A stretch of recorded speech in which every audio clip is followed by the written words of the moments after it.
So early in the week, I was sitting in my front room and I had this unfortunate sensation of getting warm.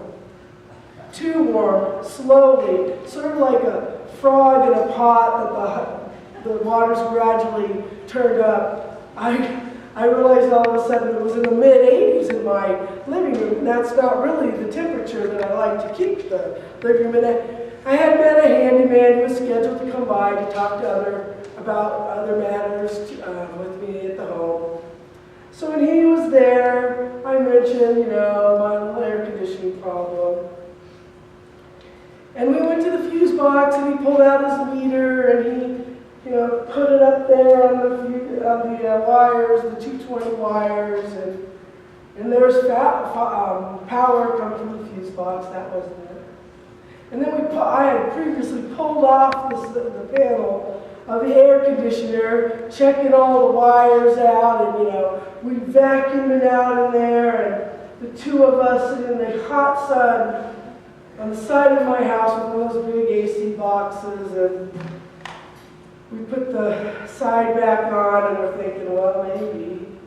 And this big, sweet bear of a guy goes to flip the switch to turn the circuit back on, and I said, is this going to work? And he said, do you believe in God? And I'm like, well, yeah. And he flipped, and he wasn't being sarcastic, he was being completely honest. He flipped the switch, and the fan came roaring back to life. And we said, hallelujah, praise the Lord. And then the fan stopped. It's really refreshing to meet those people who just live and breathe their experience of God so authentically, and just, I could just tell this man was he just practiced the presence of the Lord all the time. And that's a wonderful thing. I enjoyed this man very much. But faith is complicated, I think, and more complex than perhaps even a central air conditioning system that has 2 fan motors and 2 capacitors and 1 controller box and a few thermal overload switches, all of which I tried to get at before I bit the bullet and called the AC guy. As complicated as an AC system is, faith is much more complicated than that. In fact, one of the most disconcerting and confounding stories in the whole teaching of Jesus is the one described in Luke 12 that Charles read for us. So in Jesus' time, the family was like the building block of the society.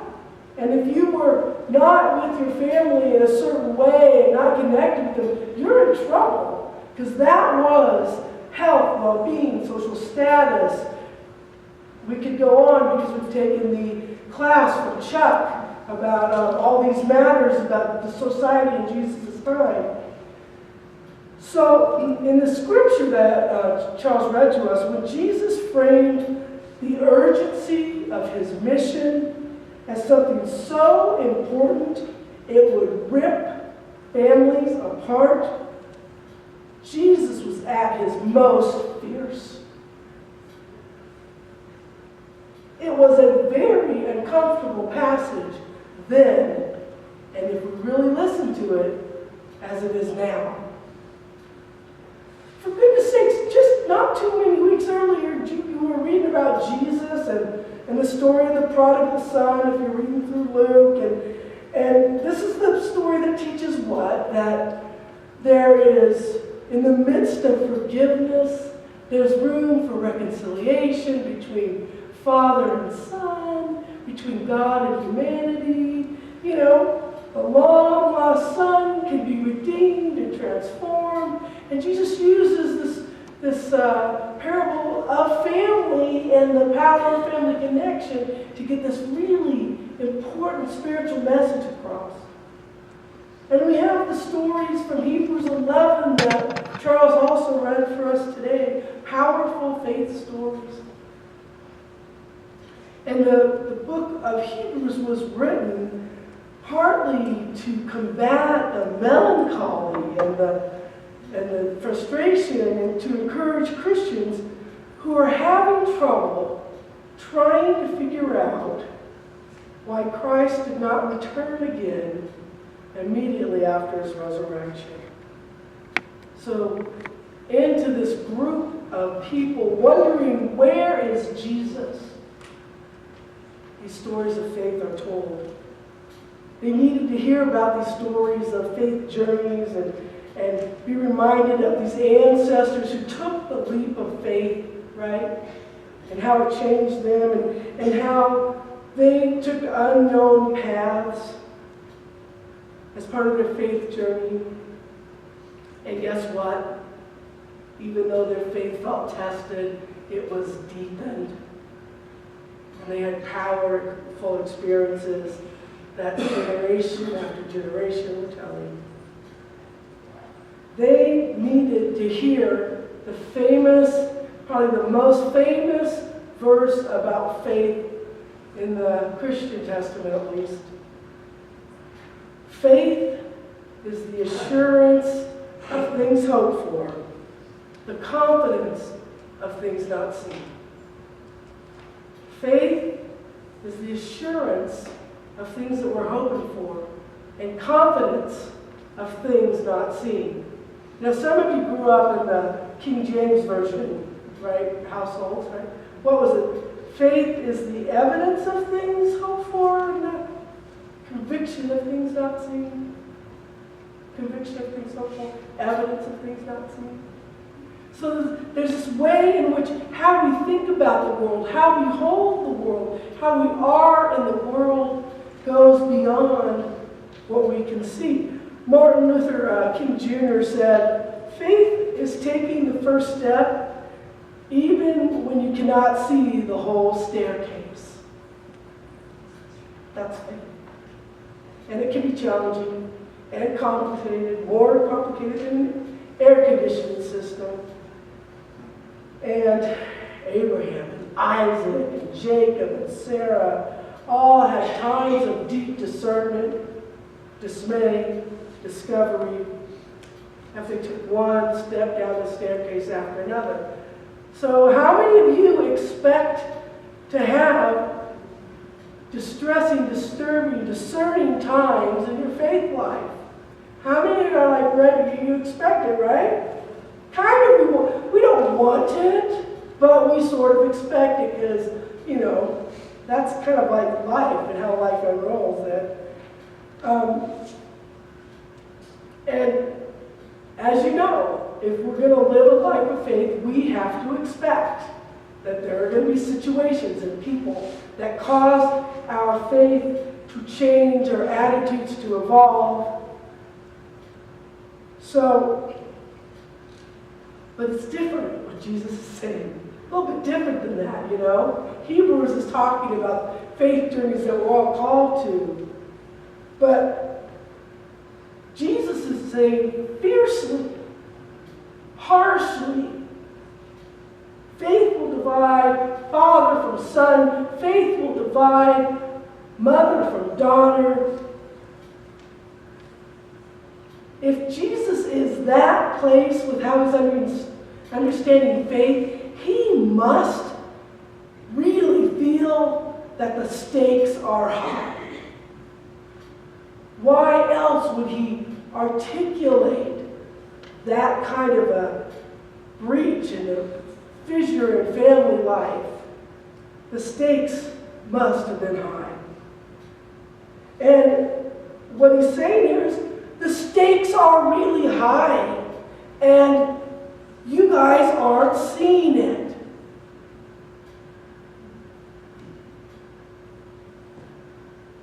How can you not know, my followers, that our society is at grave risk?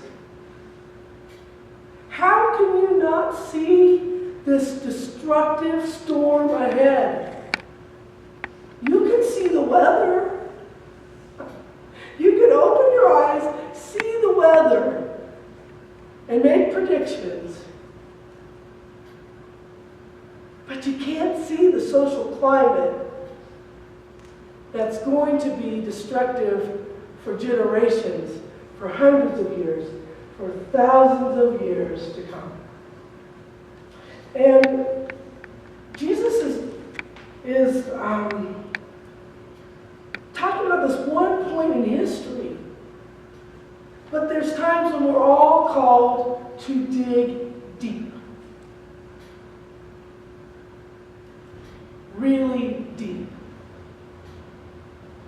And I was listening to the UCC General Minister, and he was talking about all the turns in his life that had taken that he didn't have support from his family and friends for, especially marrying his wife. No one wanted him to marry this woman. But he married her anyway, and they have had a deeply powerful and long life together as ministers and parents and now grandparents. He talked about the hard choices. And that's on the edge of what we usually have to deal with, making those hard choices that take us away from our family and our support systems. But there are sometimes even harder choices. I met a woman in Denver the 1st of July. And she told me the story of being in the Twin Towers when they were hit. And she got her staff and was running down the stairwell, and they heard this sound saying, this announcement saying, you should go up to the higher floors. And she heard her dad's voice in her ear saying, go down, continue to go down. So she continued to go down, and she kept hearing her dad's voice. And then she got to the garage, and she ran into a dear colleague, a long-term colleague. They were standing there deciding where to go next. And this colleague said, I think we should go this way. And she knew. She went this way. And she's alive to tell that story. And she wouldn't have been otherwise. There are strange moments when some of our decisions are that dramatic in our lives.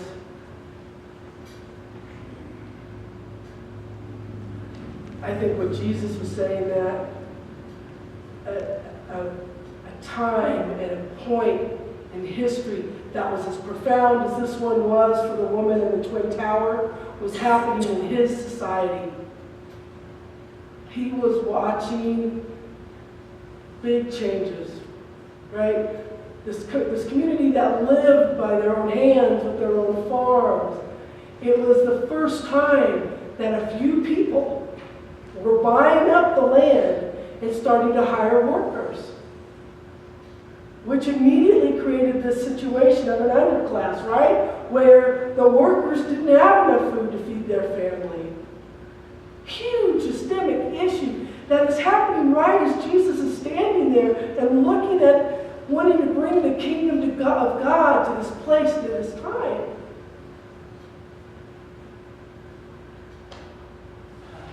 There are moments in our culture. There are moments where there is a line in the sand or a moment in time where we have urgent choices to make. I think of the environmentalists. I think a lot of people, I'm sure in this room, have kind of made fun of the tree huggers. I'm from California. They used to call us the land of the fruits and nuts, But I think we have environmentalists in our community who are fiercely trying to tell us that our fragile island home is not going to be able to handle the pressure of what we're putting on her forever at this rate. And they are ringing the warning bells, just as Jesus was ringing this bell about how social structures were going to change when people no longer have their own land and their own way to support themselves. And I have to tell you, some of those environmentalists are breaching relationships. They don't go home for holidays anymore because there is just this feeling that what they care about the most, other people aren't even seeing.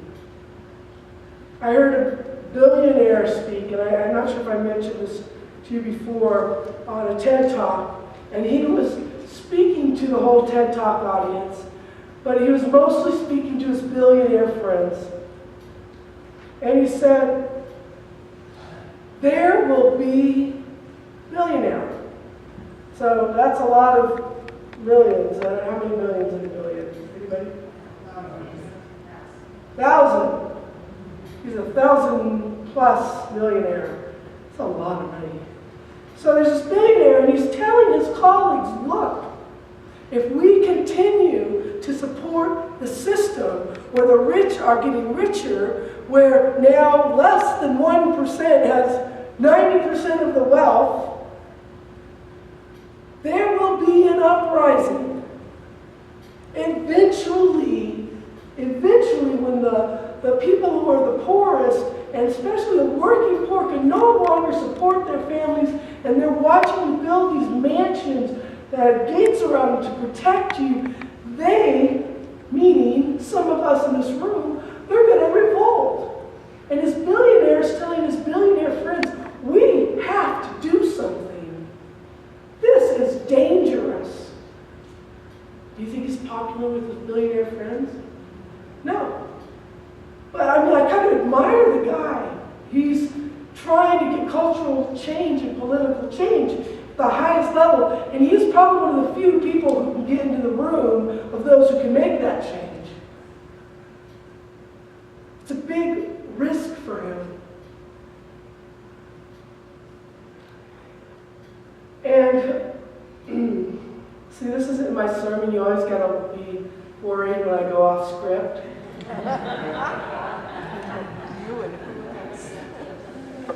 Probably won't be as fierce as Jesus, but you should listen to this.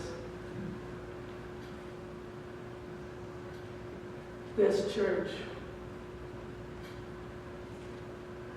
I've been here just 2 years.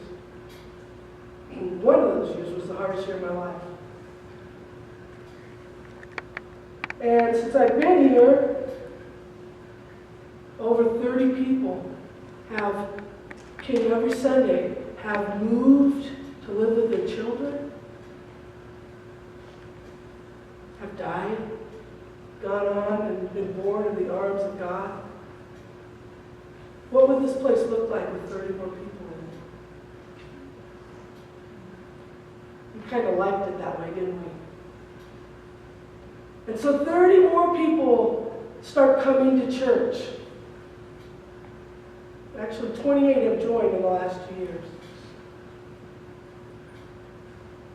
Of those 28, you only expect about half the members to stick when they join a church. So we have maybe 14, 18 new members who come once or twice a month. And then the feeling is what when you come in here? It's a little empty, isn't it? Sometimes.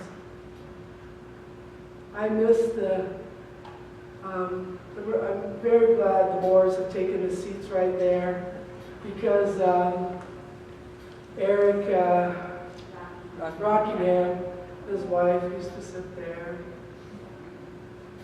We have people, I think of Al and his crystal blue eyes over here. Gosh, did he have the best crystal blue eyes? And his little impish grin sitting over there. I miss Betty Neff.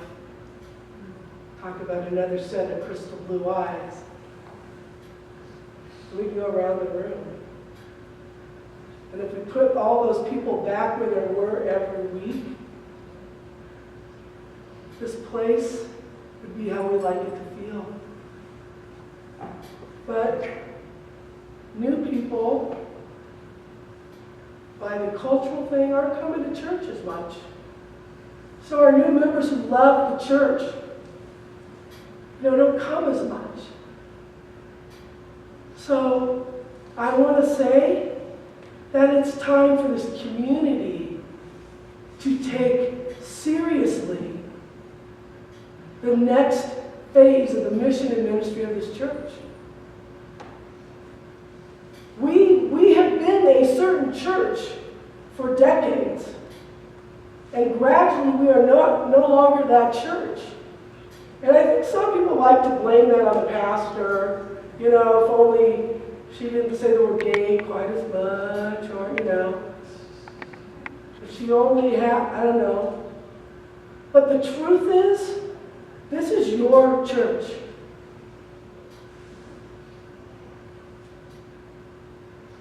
And if it's your church, then it's your responsibility to help think about what the health of this church is going to be in the years to come.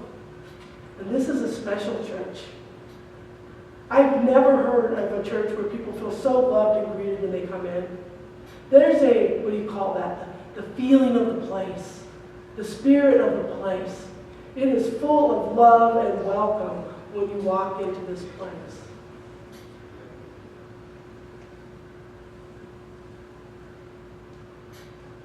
But there's a next for us.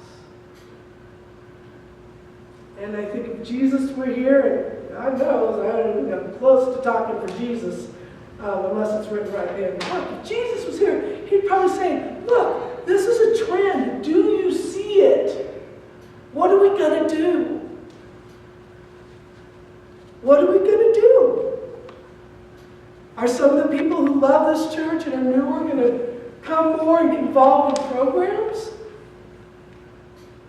Are you going to sit in a row that you usually sit in and wonder why the pastor's not here more, making this the church it could be? That's not the answer. The answer is this is an amazing church. We have this legacy that for generations has been built for us. We have this opportunity. A great opportunity. And you don't know this, but Kate up here has a CE major, Christian education. In her life, her one goal has been to be a youth pastor. She is so thrilled that she is being allowed to build program for our youth ministry. It blows me away. I met with her for a couple days last week. She is thrilled. She loves our youth, how they are, for who they are. Maybe that's one of our next launching off points. Supporting Kate, fulfilling a lifelong call to ministry. I don't know all the answers, but I know that's one gift of God that's come to this place that will change us. I know that. And I know there are, looking down the road, there are some of you who are gifted, who are maybe newish to the community, who are seeing things. I'm glad Kate didn't walk in until just now and run over there. Hi, Kate. We're just talking about you. But if you love this church, if you love this community, if you think God is at work here and you're not bringing your best, it's on you where we are in 2 years. It's your church. I feel such love for you, but I can't make this church work. So, Jesus wasn't calling people to break their families apart, to be mean. He was calling people to their best gifts, to their holiest self, to make things better, to make change. I don't know what that means. I don't know what that means in your heart, in your heart, in your heart. But it better mean something, because if you look up and see the weather down the road, if we don't do anything, it's like a little stormy, maybe a little dry. And this place doesn't need to be dry. If you were at the shrimp boil last night, there were just people popping everywhere. Joy everywhere. Love everywhere. When we all get together in a room, we feel the Spirit.